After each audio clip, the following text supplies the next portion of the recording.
Hello, my friends. I hope the day finds you well and good. I have a very special guest star here, my lovely wife, and she's far more interesting than me and a better presenter. So you'll probably enjoy her a little more than me. So today, well, say hi, Carrie. Hi, Carrie. No. Hi, this is Carrie. What are you going to talk about today? I want to talk about faith-based versus value-based communities. So, my was thinking this morning, and my I was journaling about what I see is very prevalent in our society, at least in where we live, is faith-based communities. We live in a rural area, and there's a lot of churches around, and I would consider those faith-based communities. And we used to be a part of one many years ago, and because of things that happened, we ended up being outside of that community. And I remember thinking at that time, the problem with the faith based community is that once you start questioning the core belief structure of the community, then now you are no longer allowed to be a member of that community. And I thought that's got to be a problem because it's a matter of just what you believe and not necessarily a matter of what's true or what's even moral. Um, it's just a matter of what you believe. Well, in my experience with what you're saying, it's like it's like a relationship with a narcissist. It's like you're gonna believe this, you're gonna do this, and then you can be in a relationship with me. But as soon as you're not doing what you're expected, I love you, but now I'm gonna punish you because you're not thinking right, you're not acting right, and I think a lot of people probably have had experience. Is this where you're going with that? Yeah, I guess. I guess my initial reason why I started journaling about it was I'm wondering why do so many Christians, and I'm just speaking Christians in the sense of, Say Christianity. well, why people don't acknowledge or recognize the problems with their community or their church organization, that this is a real problem, that their faith based community is exclusive in nature and it is, I Well, can't think. I would like to say Go it ahead. seems like the leadership gets in a position and it's not really allowed to be questioned. Mm-hmm. You're just more like kind of you need to be a brick in the wall. You need to do what you're told, and what happens is it becomes a limiting factor because there's no growth. Mm-hmm. Because the leadership's where the leadership is, and they're going to protect their position more than pushing the boundaries and growing and learning. And these organizations end up looking kind of dead. It's not a lively, growing, life abundant, self replicating, growing kind of thing like a garden should be. It's like it's just a slowly dying thing. I think this is what we can see the fruit of this. Mm-hmm. So anyway, go ahead. Yeah, so I mean, what in our case, what had happened was we were a part of a community of people, multi generations, families. Our kids were little. We were very involved, and at first, we would meet on Sunday mornings for a worship service, but then they would have all these activities throughout the week that we all joined in on. So that became our community. We went there Sunday, Monday, or you went on Tuesdays. I went on Wednesday. We all went Wednesdays. I went Thursdays, and sometimes we were there on the weekend. So all of our spare time was spent going to this church. And so this was our community. But then when we started questioning some of the things that we believed or that we understood to be true, and we started asking questions of the leadership at church regarding biblical matters, and it was rubbing up against what I guess their statement of faith or whatever. And we kind of were at a point where if we were going to pursue our questioning, it was going to put us at odds with the faith of that particular Certainly, organization. and the intent behind it was learning and Yeah, growing. It was not. We were not trying to dictate what anybody needed to do or believe. We were just asking questions and trying to grow. And we had issues and we brought them up. right. that's important to. Right. And I mean, and that's how it started. And then as we were becoming more and more aware and learning more about what we were learning, we tried to have that conversation with leadership and say, but what about this? And what about that? And we were kind of cut off in, well, this is what we believe in. If you don't agree with where we're at, then maybe this isn't the place for you. And we were, I mean, I know I was like, but all my friends are here. I have family here and I don't want to go anywhere else. I want to be here. But I, at the same time, I didn't want to deny the fact that of what I was learning, it was changing the way I viewed things. And I wanted to be able to be true to who I was and talk about what I was learning. And I was basically being told, well, if you're going to keep talking about it, you can't be here. And Ultimately, we were thrown out for being divisive. So just slightly ironic. yeah, So these exclusive communities, they form up like this, and then you have people driving by each other, going to their various churches. The community at large is bypassing each other. It is actually like sectarian. It's dividing the community. I think that's yeah, because one of the challenges that we had was once we were not going to that church anymore, and we weren't really interested in going to another church, because it wasn't that we were looking for a church. We just wanted to live where we were living and be in community with other people.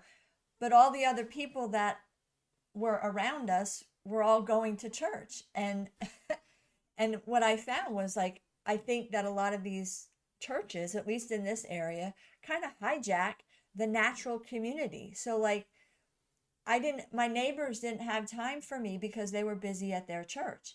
And or it, when I tried to connect with my family members that were still going to that church to have my kids my kids get with their cousins and hang out with them, I was told, well, you can bring them by the church and and they can hang out there. And I was like, why would I do that? Why would I drop my kids off at a place that I'm not welcome at? So no, I'm not going to do that. Well, they didn't have time to do anything outside of church because that's where all of their we were at a point where, well, we have no community. These are our neighbors, but we can't interact with them because we don't go to the same church. So that was a problem. So it becomes like an ideological tyranny where this is the vision, this is what we're going to do. You come and do what we want you to do, and you pay to be here.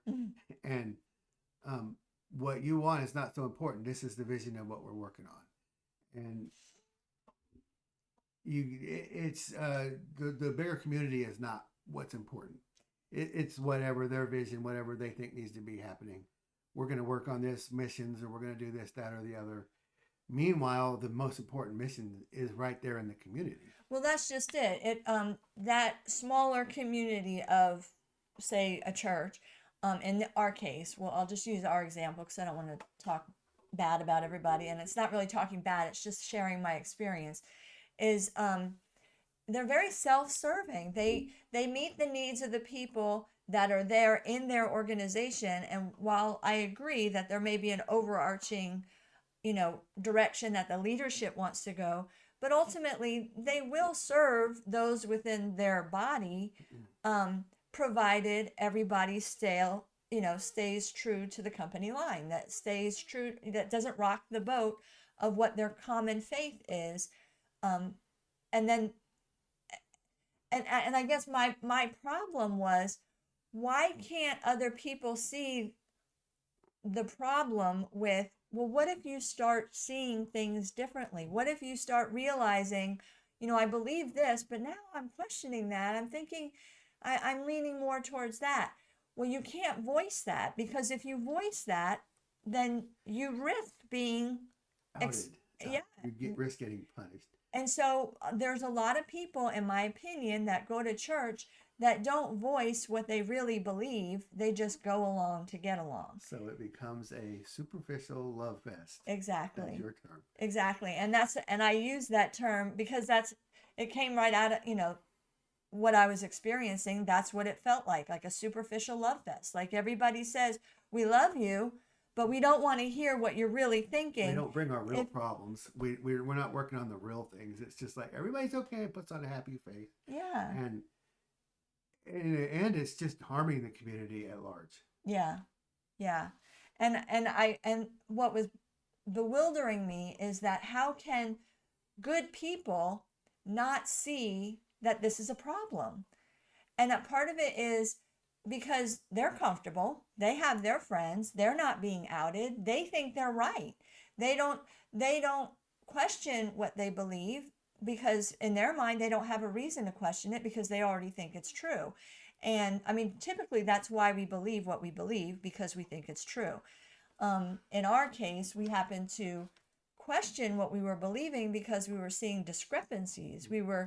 There was conflict in what we were viewing, and we were ready to challenge it, but the people around us weren't. So in this, it's harmful to the overall community. Where are you going with that? Well, what I would prefer, like, I don't want to, um, I would like to have an intention. I would like to be a part of a community of people, but I don't want to be a part of another faith-based community because it's going to be more of the same problems. I would rather be a part of a value-based community where everybody shares the common values. And in my case, the values that I think are important are truth, life, freedom slash free will, the ability everybody has free will, and what I would consider the creator's ways, the natural law and just the created order of life, how life continues to carry on. If there was a community that was just based on those things, then number one, everybody can talk about whatever they wanted to talk about because ultimately people value truth and they can figure out what's true and what's not true. And they're open to hearing other ideas because ultimately truth is what everybody wants. And life would be an edifying experience. If everybody valued life, then it would naturally be an edifying experience building life within the organization or within the groups or whatever. And then what was the other things I said? Life, truth, and free will. If it was free will valued, that everybody had the freedom to do what they want, you can do what you want and people are free to accept it or not accept it, but it kind of removes this whole coercive atmosphere of you have to do what I do. It's like, no, you can do whatever you want. And I respect you for doing whatever you want. I'm going to do what I want, but there's also natural consequences for that. So let me ask you a question. What is your definition of a cult? A Well, cult. that my what when I was journaling this earlier, I was thinking about that. I'm like, honestly, a faith-based community is a cult. I mean, that's what I think of. In It's essence, the basically it's a definition cult. is fully met by the the little small churches, Mm-hmm. the little sectarian denominational with the leader, and they define what you must believe and what you must do, and and there's finances tied into all of that, and serve it. You have to do what it is very much a cult. Yeah, and I It's mean, not a full time. You're not living on like the commune hippie commune kind of cult, but it is a it is a type of a cult, and I never thought that when I was in it. Obviously, I wasn't thinking that way, but as an outsider looking back and looking all around, it's like, yeah, that's kind of like what that is because we were in that one environment that I've been talking about. But then we also moved into other circles where we were around other people who were religious in nature, who believed in God and had a set of faith, things that they believed. And they would congregate with one another. And we have congregated with others that like, but then we would continue to pursue truth, trying to learn and grow and so forth. And we would see the same thing happen all over again in another faith based community. And it's just like, okay, these faith based communities don't work. Go ahead. so we're hitting almost the 15-minute mark here. So I'm going to say this is the end of part one, just for the sake of um, we're going to just pick it right back up. But this is going to be the end of part one of faith versus value-based communities. So thank you guys for listening, and please stay tuned for part 2.